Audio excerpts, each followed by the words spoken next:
This morning, I want to start my message with a question to you. Okay, so you are, feel free to take out your notepad or etc. or your phone for you to record or write down your answer. This question is very, very simple, and almost you find on all social media platforms, these questions will prompt you first for you to give an answer to it. Okay? Ready? The question is, who are you? I think this question, although it sounds very simple, but it is a very profound and complex question because it requires us to do soul searching, to find our inner compass, to know what do we value, what is our inner cry, what is our inner compass, what do we align our value, our beliefs, and all this shape our core identity.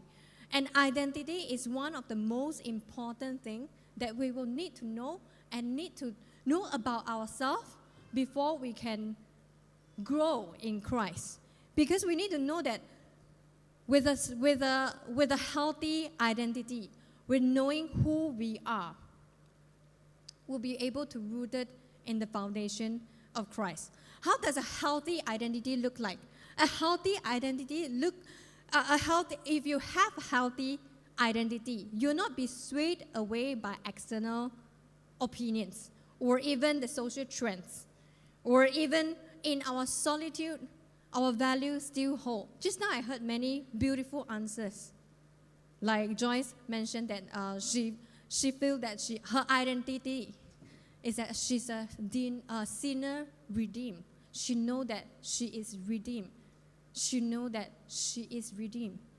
And while Zoe's answer, okay, this is not all, we didn't rehearse all this at all.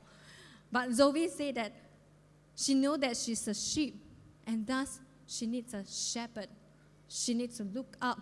She needs to listen to the shepherd.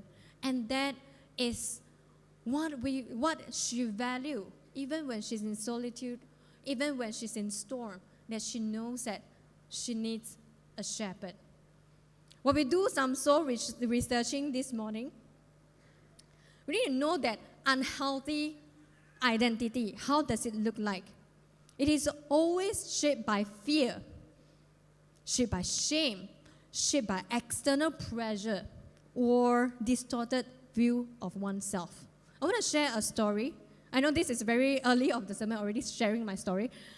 When I was young, my parents, they favored son, and they are openly and publicly acknowledge that even to the kids. So since I have like 2 sisters and 1 youngest brother, and since young, because they have grown up in such environment that the son has always been favored, and the daughter, they believe that one day they'll be married off to another family, and thus it's like we are, as a daughter, that I always feel like we are undervalued. So when I was young, I know that whatever that there is precious, the toy is precious, I have to give and pass the chance for my brother to play. Or even when I know that the savings that my parents are preparing for our future, it is all for the brother. So I was very angry one day when I was a kid. And I told my mom, I was crying, and I told my mom, I feel this is so unfair. Why are you so favored on the son? But I'm a daughter. I'm a human too. You know what my mom said to my face? And she showed me this palm and showed me these fingers. She told me the fingers' length has never been the same. And so does our life. Nobody is fair, and nobody will be fairly treated. And at that point of time, when I was a kid, I was heartbroken. And from that onwards, the narrative in my mind that I've been telling myself, nobody is going to treat me fairly. And because I'm a woman, I'm different. And I hope that you will not feel that too. If you're a woman that has been treated unfairly, I hope that had never happened to you before. And thus, while growing up, and when I'm trying to prove my worth to my parents, that although I'm a daughter, but I can do well as well, so I try to do very well academically. I'll bring back trophy, I'll bring back certificate to tell my mom I can do well as well. And in fact, I've won like many awards to try to win that approval from my parents. I've been telling myself that if I can prove myself that I'm capable, I'll be better than men. So that's the narrative growing up thinking like that. And then one day, after some time, I accepted Christ. And I know that, I like this life. I want to have Jesus in my life. But this narrative have never gone out of my mind before because it has been in me for so long. So I've been telling myself, okay, I need to be strong. I need to be independent. I need to be capable enough so that I will not bring trouble to my father. I will not bring back any sorrows. So when I go home, I'm always happy. When I face my dad, I'll tell him that I did well, and I did well, and I did well. Growing up as a Christian, I didn't grow up as a Christian. Growing up with that mentality, and then when I come to Christ, I hide away all my sorrows, all of my troubles, all of it. I sweep it under the carpet, and I tell God, I can do it.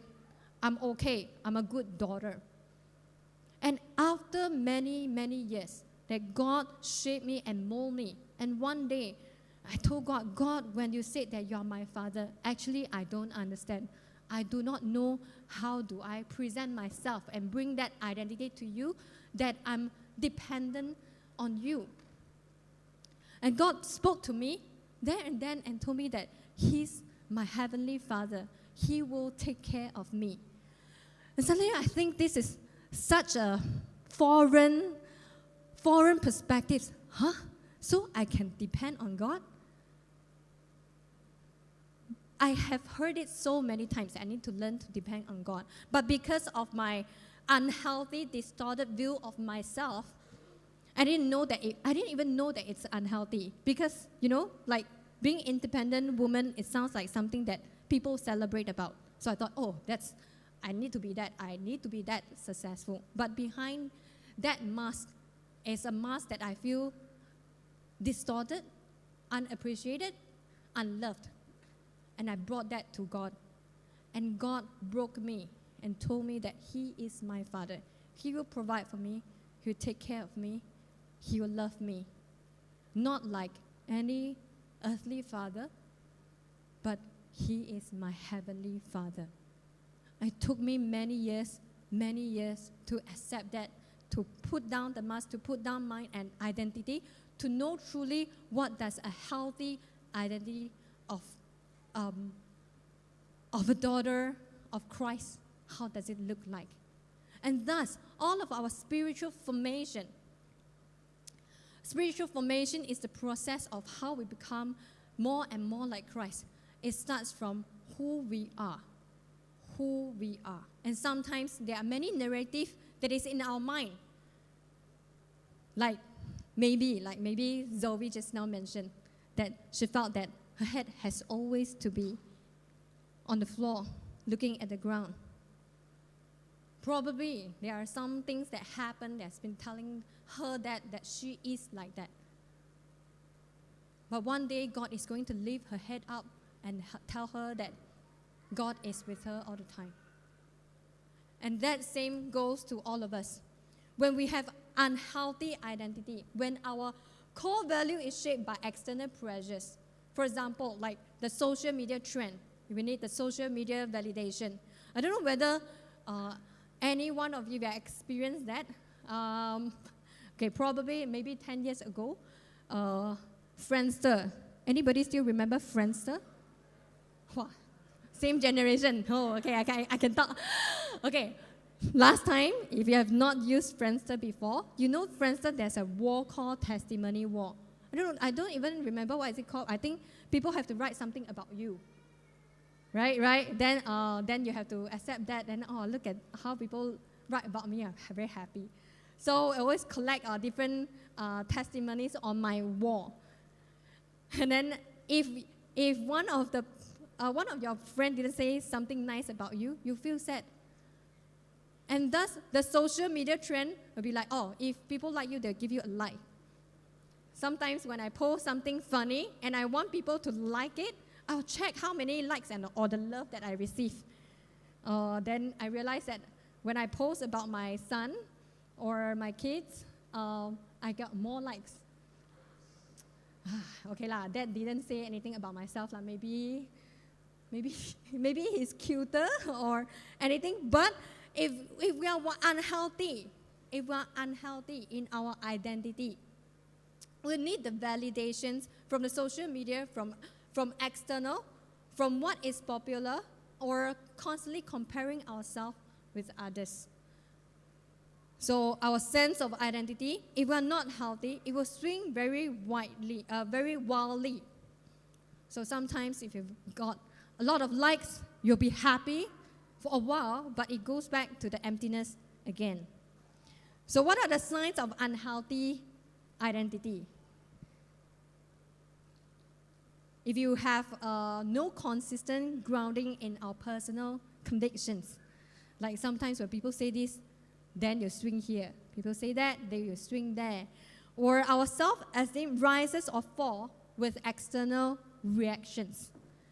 Or we feel the pressure to perform or to keep up for the mask or the identity that we want to live up to.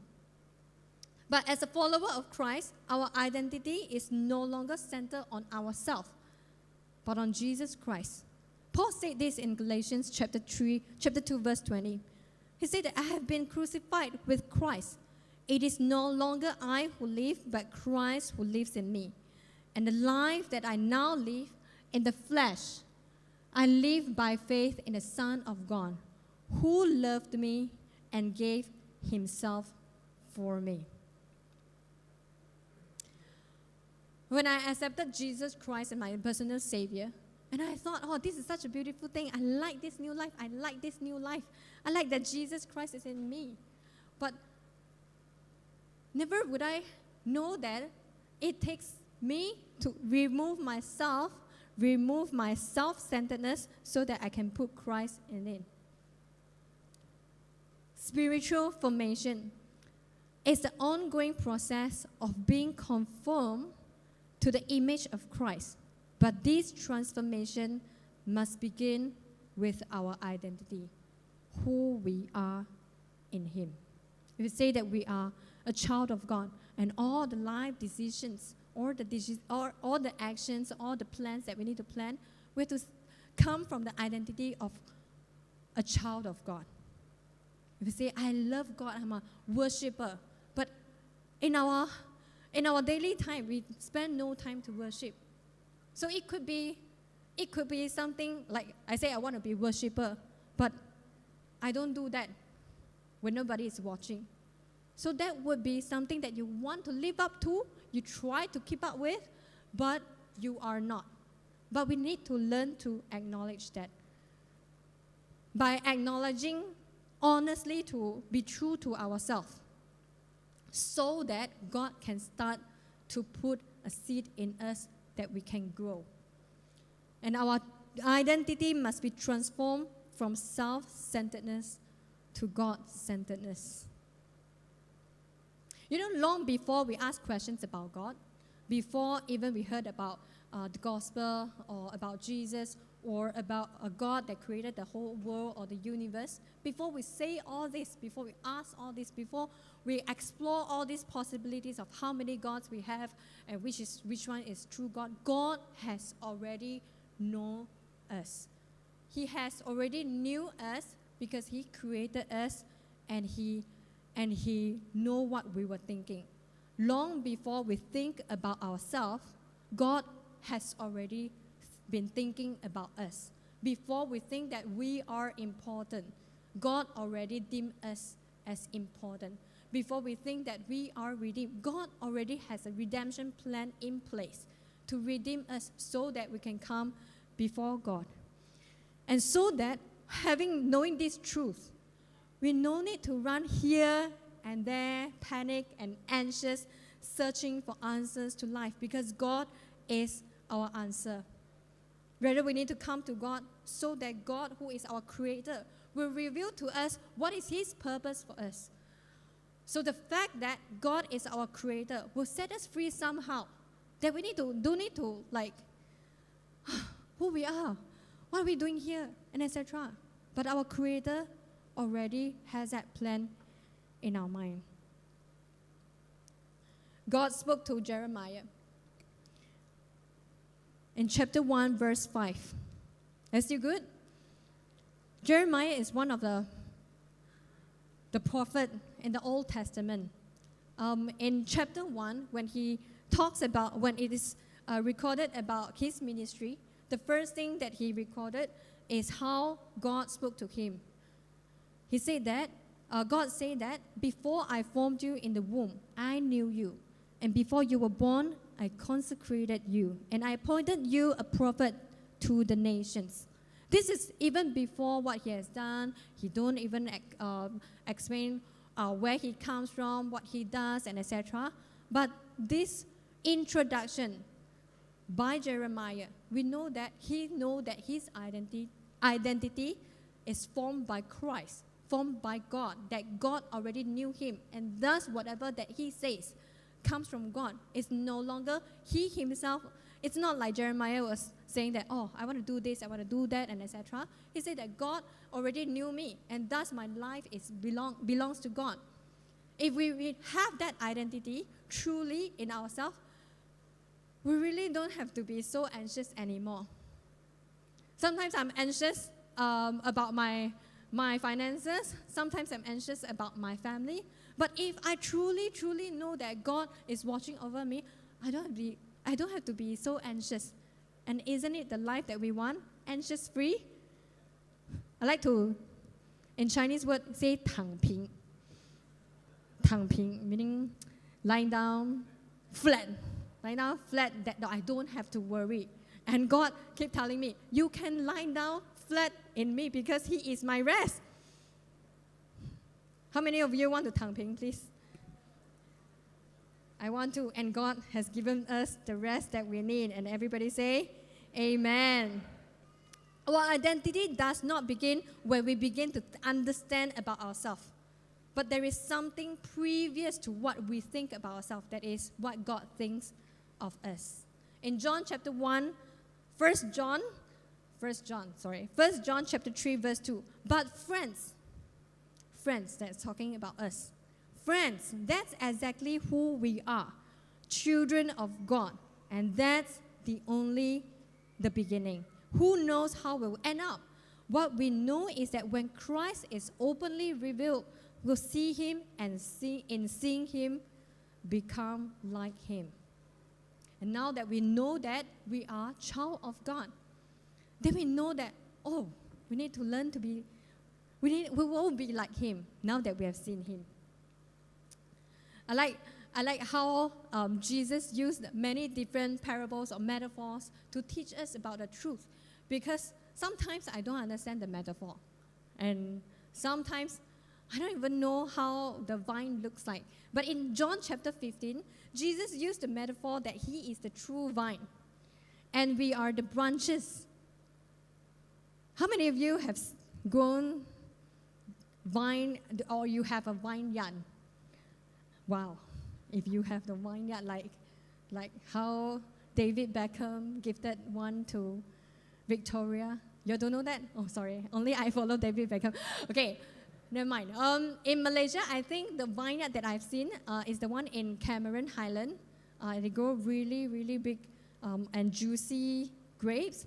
And then that was my first time to see how vine looks like. And it is a very beautiful metaphor because it teaches our spiritual formation is not a self-initiated project. But looking at it by reading the word and then looking at it, I know that, hey, it's not us trying to make ourselves a Christian. You know, we can sit here, we can come to church every week, or even you come here every day. That doesn't make you a Christian. Or even you say that, oh, I read what program, the Bible study program, very diligently every day. That doesn't make you a Christian. So we could be serving or could be preaching, or could be singing, or could be reading the Bible every day, and yet still we are not Christian. If we do not believe that Jesus is Christ, the Savior, our Savior.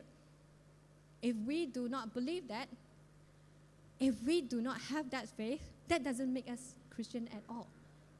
But it was God that initiated that invitation and gave us that faith, and so that we will want to follow.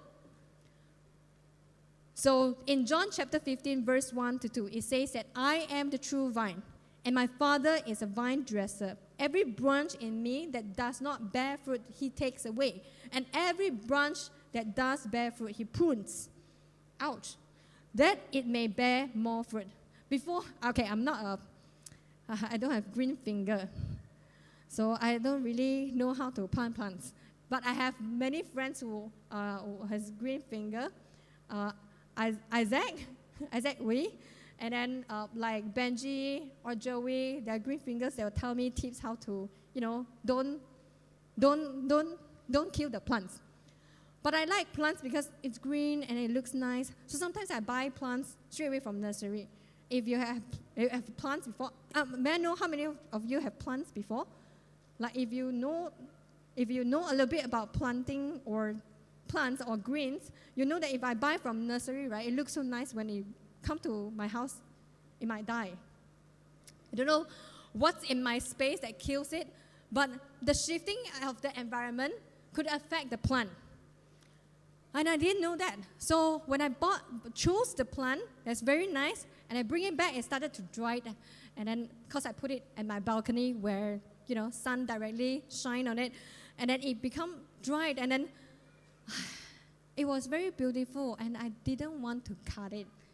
If I cut it, then become bold, then it's just very ugly already. So I don't know how to deal with it. Then my friend told me, you need to learn to cut it. Like, cut it, okay, let's try to cut. So I tried to cut like small piece. If you know that if the green leaf turn yellow, dried up, it will never go back to green anymore, right? But I didn't know that. I thought once it dried and become yellow, right? If I put more water, it might grow back. Jordan laughed, right? I really thought so. So I kept it I don't know why I kept it. Now, when I think about it, I find it funny. So I'll still keep it, and then thinking that it might turn green, but it didn't. So I have to cut it off. And I learned to cut all of it, and then so that it can become healthy again. It becomes healthy by me cutting it off, and the nutrients will be channeled to somewhere else so that it can grow more leaf. Okay, now I'm teaching about how to plant. But because of all this pruning, that seems cruel to me. Even when I read the verse, I was thinking, why God? Why you want to be so cruel? I mean, like, you want to cut us, make us feel painful. But if you have plants before, you know that it's for the plant's sake. You want it to be healthy, you need to prune. The more you prune, the more it will grow better, and the fruits will become healthy and productive. So a vine's growth, okay, wow, this is generated by ChatGPT, by the way. Recently learned how to use ChatGPT to generate image. So the plant is started from a tiny seed, and God is the one that is causing our growth. And then, but we will need proper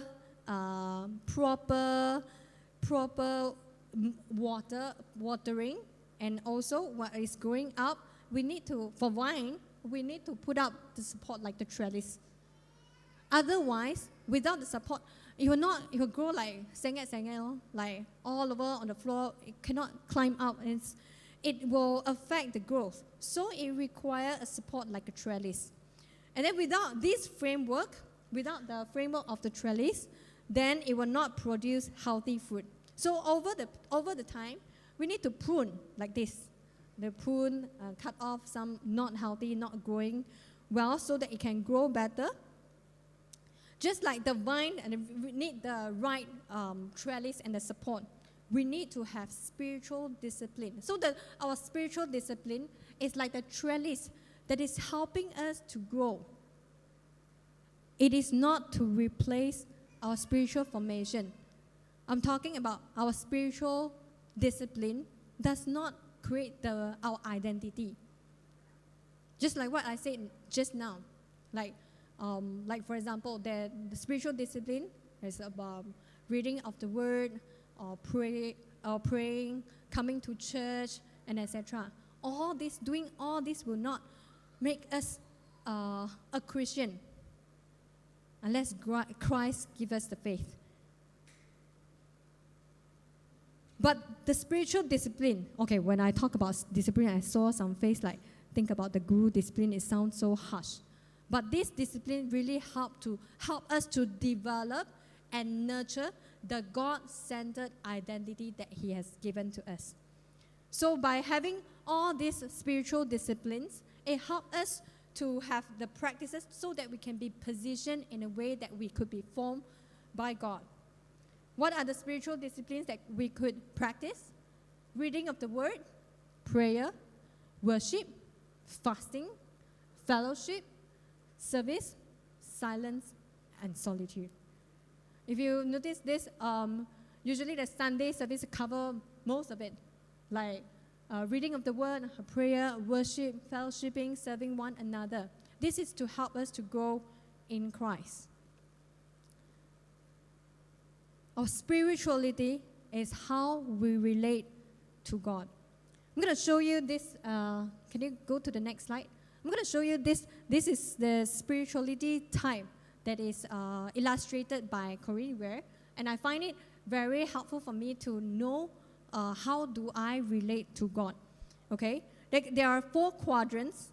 According to her, there are 4 quadrants. And then the first quadrant will start from the head. The head, thinking. Okay, if this is the charts or the quadrants that show how we relate to God, and some of us, we could be connect best to God through our head or our thinking. So the people, whoever that connect with God better with our thinking, they're more interested in theology and study. They like good sermon, good lecture, good discussion. Tend to be very rational, analytical, very logical, and describe God in a concrete terms. If this describe you, I'm not, okay, this is 4 different types, so you could be any one of these type, or you could have like 2 or 3 dominant types. So, okay, but if you only have this part developed, or you could only relate to God through reading of the Word, the extreme is that we could be intellectualize our faith.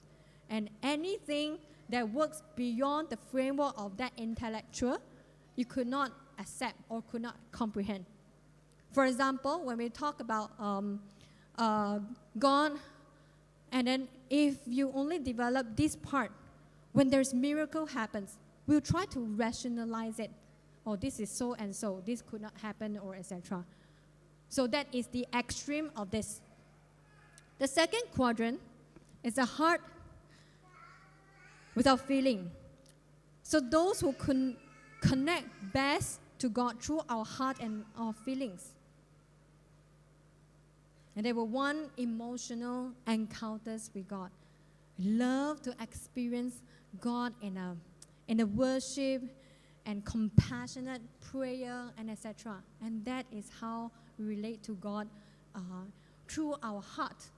But the extreme of this, extreme, when I say extreme, meaning out of all these 4, you only develop one of it, okay? So if you go to the extreme, you only experience God with your emotions. That the danger is that it could be just an emotional buzz. Like you can only experience God when you're sad, when you're disappointed, when you need somebody, when you need a savior. But God doesn't appear in your daily life, in your daily routine, etc. So that could be a dangerous thing if you go to the extreme. The third one, the mystic or contemplative part. This part, it centers on contemplation and reflections.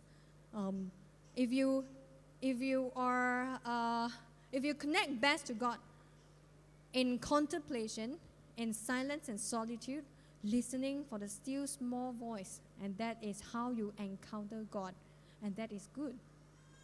But the extreme of it is that if you only do this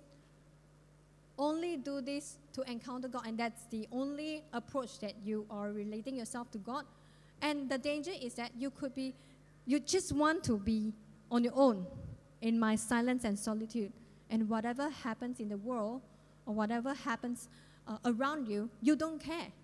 That could be lost and in the real world. Okay, the fourth one. Are you guys still okay? Yeah, like could you identify like which one you could relate to God better now? Okay. Now, fourth one is kingdom or the activist, where you oriented yourself towards active service. So we could relate to God or connect to God best through serving or doing, or you want to seek the transformation of the society by bringing God's kingdom to reality here and now. I want to go and preach the gospel, I want to do the missions and etc. And that is very good. The extreme is that we could be very moralistic or could be very critical of others or soon burn out, or could be thinking that I need to earn God's approval through my serving. So that's the extreme. So by looking at these quadrants, can you identify yourself which type or which one is more dominant? But what did God say about loving Him? How should we love God? In Mark chapter 12, verse 30, it says, "And shall love the Lord your God with all your heart, soul, mind, and with all of your strength." Not just a little bit, not just trying a little bit part of that. It says all. That means all of these quadrants should be active and developed as well. So if you can only love God and worship God when you're sad, when you have a bad breakup, when you need a decision for your career, you need to look at other parts. Like, can I learn how to know God through the Word? How do I love the people through serving? How do I contemplate and be in silence so that I can hear from God? And all of this should be developed as well. Is it still good? Now we talk about spiritual disciplines. We also talk a little bit about spirituality types, different spirituality types. Now, I want to bring you to this story that happens in Jeremiah chapter 18, verse 3 to 4. Knowing all this, I hope not just to intrigue you into thinking or to let you feel good about which type you are, but truly, I think spiritual formation is about surrendering to God on a daily basis. In chapter 18, verse 3 to 4, God spoke to Jeremiah and asked him to go to a potter's house so that he can speak to him there and there. Then he went to a potter's house. In verse 3 it says, "So I went down to the potter's house, and there he was working at his wheel. And the vessel he was making of clay was spoiled in the potter's hand, and he reworked it into another vessel, as it seemed good to the potter to do so." Spiritual formation is like the work of a potter. It is a process that feels very uncomfortable. Recently, my husband just started to pick up pottery. He went to a class to make, I don't know what he made. It feels like a ceramic mug.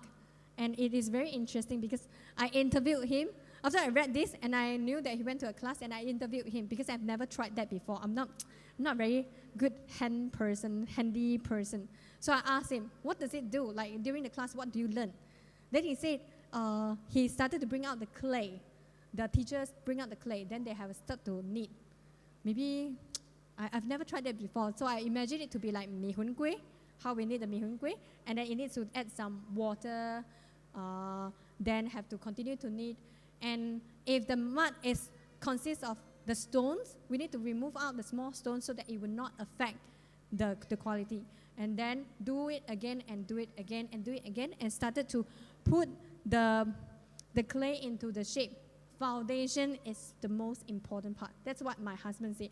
The foundation is the most important part because whatever that we build on top of it, if the foundation is not strong enough, the whole thing, the structure will collapse.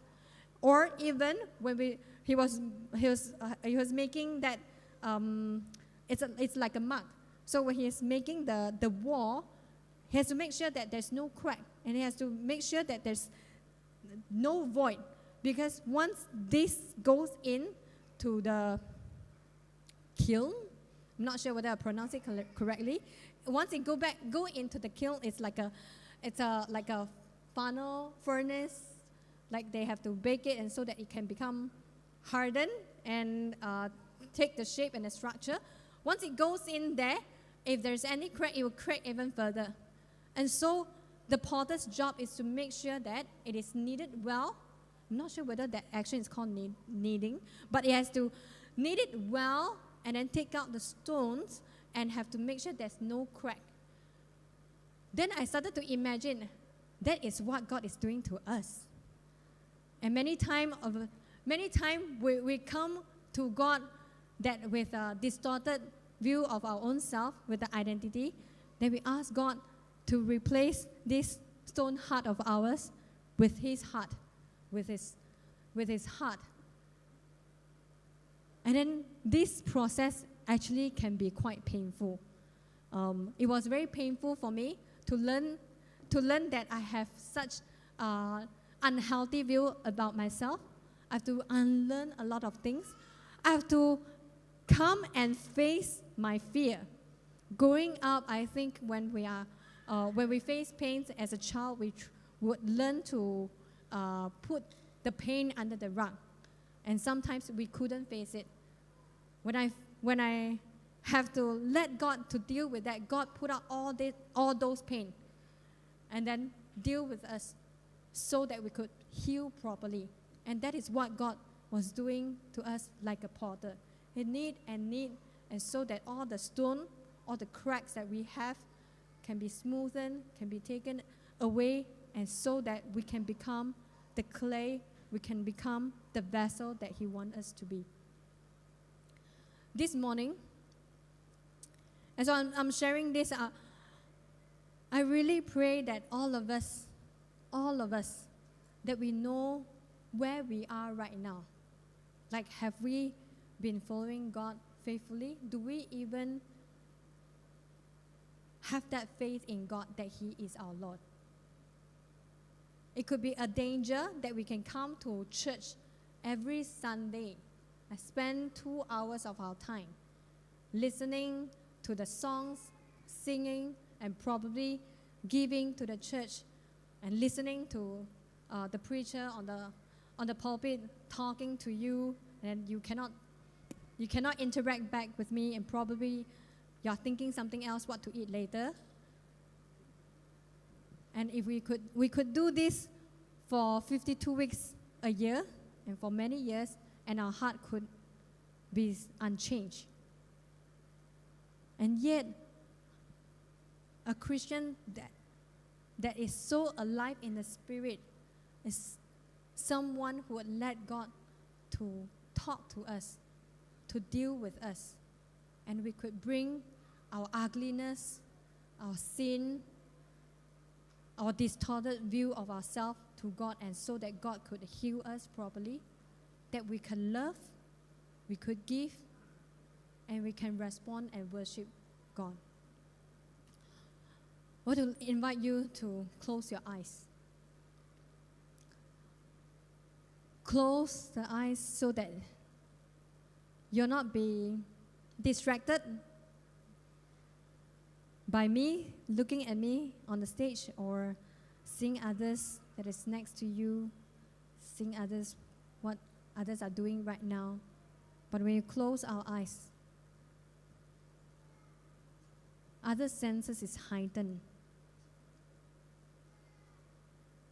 And I want to invite you to close your eyes, and so that our soul and our spirit can tune in and look up to God. That we could reflect where we are right now. If God asks you the question, who are you? Can you say with confidence that God, I'm your child. I'm your sheep. I'm the sinner that you love and redeem. I am the man that you are molding. I'm the woman that you're nurturing.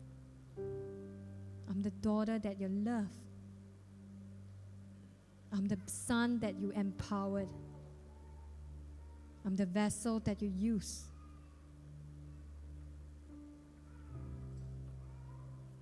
Next, God could be asking you, where are you now?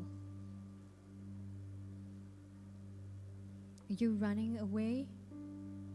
Are you hiding yourself? Are you trying to show your best self? Or are you simply living your life on your own? Where are you?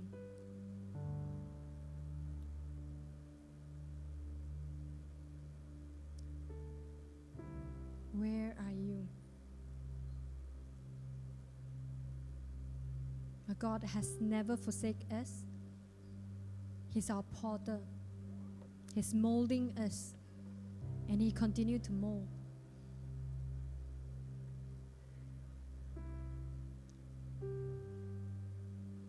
But the question is, do we want to be like the clay that don't want to be molded, want to stay as we are right now? Or do we want to be the clay that will let the potter do whatever that he seems good to him, and so that our life will have a purpose that is to glorify Jesus Christ?